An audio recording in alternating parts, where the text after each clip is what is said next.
La Passion selon Anne-Catherine Emmerich, 24e jour. Ecce homo.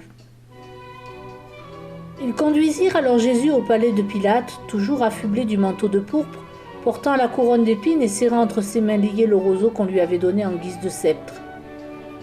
Le sang qui remplissait ses yeux et qui avait coulé jusque dans sa barbe et dans sa bouche le rendait méconnaissable. Son corps, couvert de plaies et de contusions, faisait penser à un linge que l'on eût trempé dans du sang. Il marchait en titubant, courbé en avant, car le manteau était si court qu'il fallait se pencher pour cacher la nudité à laquelle il était de nouveau réduit depuis le couronnement d'épines. Lorsque le pauvre Jésus parvint au pied de l'escalier où se tenait Pilate, cet homme pourtant cruel fut saisi d'un frisson de pitié et d'horreur et dut s'appuyer sur un de ses officiers. Et tandis que redoublaient les vociférations et les insultes de la populace et des prêtres, il s'écria : « Si le démon des Juifs est à ce point barbare, je ne voudrais pas me trouver à côté de lui dans les enfers. » Les gardes traînèrent à grand-peine Jésus jusqu'au sommet des marches, où il resta en retrait. Pilate s'avança sur la terrasse pendant que la sonnerie de la trompette intimait au peuple l'ordre de faire silence, car le procurateur allait parler. Il dit au grand prêtre et à la foule : « Voyez, je vous l'amène dehors pour que vous sachiez que je ne trouve en lui aucun motif de condamnation. » Alors Jésus fut poussé par les sbires de façon à ce que tout le peuple rassemblé sur le forum pût le voir à côté de Pilate, sur la terrasse. Un sursaut d'horreur suivi d'un silence accablant salua l'apparition du Fils de Dieu, ruisselant de sang sous l'affreuse couronne d'épines. Jésus embrassa la foule houleuse d'un regard voilé par le sang, tandis que Pilate, s'approchant de lui et le désignant aux Juifs, s'écriait : « Voici l'homme !» Dans un spectre sanglant jeté en pâture au regard des prêtres et de la populace qui l'accablaient de leurs vociférations haineuses, Jésus se tenait devant le palais de Pilate. Son corps meurtri et ensanglanté, couvert seulement du rouge manteau de dérision, ployant sous le poids de la couronne d'épines qui lui déchirait la tête, il s'efforçait, de ses mains entravées par le roseau qu'on lui avait donné pour simulacre de sceptre, de cacher sa nudité. À ce moment, des groupes de jeunes filles et de garçons vêtus des étrangers traversèrent le forum pour se rendre à la piscine probatique, où ils devaient aider à laver les agneaux en vue de la Pâque. On entendait les bêlements plaintifs de ces animaux se mêler aux cris sanguinaires de la foule, comme s'ils voulaient rendre témoignage à la vérité réduite au silence. C'est ainsi que l'agneau de Dieu, mystère révélé et pourtant méconnu en ce jour saint, accomplit les prophéties en s'éclinant sans rien dire devant ses sacrificateurs. La vue du Seigneur, terrible miroir que leur renvoyait l'image de leur conscience, exacerba la fureur des prêtres et des scribes.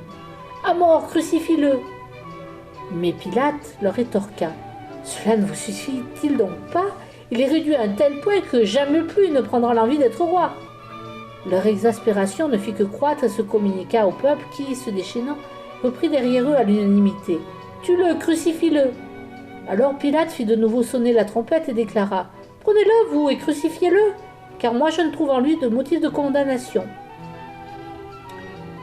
Quelques-uns des prêtres répliquèrent : « Nous avons une loi, et d'après cette loi, il doit mourir, parce qu'il s'est fait fils de Dieu. » Ainsi Pilate leur dansa-t-il : « Si vous avez de telles lois, pour rien au monde je voudrais être juif. » Mais leurs paroles, il s'est fait fils de Dieu, le troublaient, réveillant en lui ses vieilles craintes superstitieuses. Il fit conduire Jésus un peu à l'écart pour l'interroger seul à seul. « D'où es-tu » Jésus ne répondit pas. Alors il lui demanda : « Tu ne me parles pas ? Ne sais-tu pas que j'ai pouvoir de te relâcher et que j'ai pouvoir de te crucifier ?» Jésus lui répondit : « Tu n'aurais aucun pouvoir sur moi, si cela ne t'avait été donné d'en haut. C'est pourquoi celui qui m'a livré à toi a un plus grand péché. » Comme Claudia Procla était dans l'angoisse à cause de l'irrésolution de son époux, elle manda une fois de plus auprès de lui un serviteur chargé de lui montrer le gage qu'il lui avait remis et de lui rappeler ainsi sa promesse.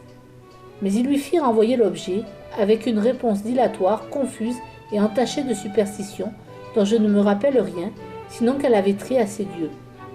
Ayant eu connaissance de cette démarche, les ennemis de Jésus firent courir dans la foule le bruit suivant : « Les disciples de Jésus ont suborné la femme de Pilate, il va être libéré et s'alliera aux Romains et nous périrons tous. » Dans son indécision, Pilate était tel un homme ivre dans son esprit s'embrouillait. Il répéta qu'il ne trouvait en Jésus nulle faute, et comme tous exigeaient encore plus impérieusement sa mort, il se remémora les contradictions de sa propre pensée, les songes de son épouse, la forte impression qu'avaient produite sur lui les paroles de Jésus. Aussi voulut-il une fois encore l'interroger, espérant en obtenir une réponse qui lui permit de le sortir de cette pénible situation. Il revint donc dans la salle du tribunal où il resta seul avec le Seigneur. Le considérant si meurtri qu'on ne pouvait le regarder sans frémir d'horreur, il le scruta presque avec effroi et se demanda en hésitant « Serait-il possible qu'il soit un dieu ?» Puis s'adressant à lui, il l'adjura de répondre sous serment. Était-il un dieu ou non et non un homme? Était-il roi et dans ce cas-là, jusqu'où s'étendait son empire? À quelle classe de dieu appartenait-il? Qui lui répondit et lui rendrait sa liberté? Je ne puis ici rapporter que les grandes lignes de la réponse de Jésus à Pilate. J'ai oublié les termes précis. Lui adressant des paroles extrêmement sévères, il lui montra bien quel roi il était, de quel royaume, car il lui fit voir ce qu'est la vérité, en lui révélant la vérité sur lui-même. Il lui dévoila les affreux secrets de sa conscience, lui prédit sa destinée qui lui était réservée, et son exil dans la détresse et sa fin misérable.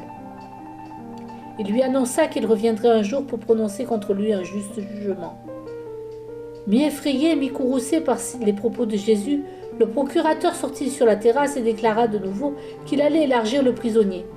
Mais tous protestèrent. « Si tu le libères, tu n'es pas un ami de l'empereur, car celui qui se proclame roi est l'ennemi de César. » D'autres dirent qu'il l'accuserait auprès de l'empereur d'avoir perturbé la fête de la Pâque et lui signifièrent qu'il eût à faire diligence, car il devait se trouver au temple à 10 heures.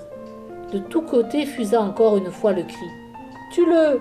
Crucifie-le » Beaucoup étaient montés sur les toits en terrasse des édifices entourant le forum, et de là ils faisaient entendre des menaces de mort.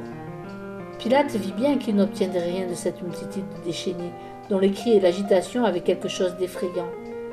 La foule, devant le palais, était si excitée que l'on pouvait craindre une violente sédition.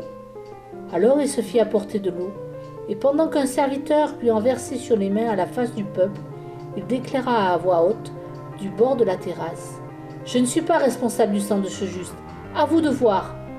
Une formidable clameur s'éleva à l'unisson du peuple rassemblé, qui comptait des habitants de toutes les localités de Palestine et tous sur l'air. « Que son sang retombe sur nous et sur nos enfants !»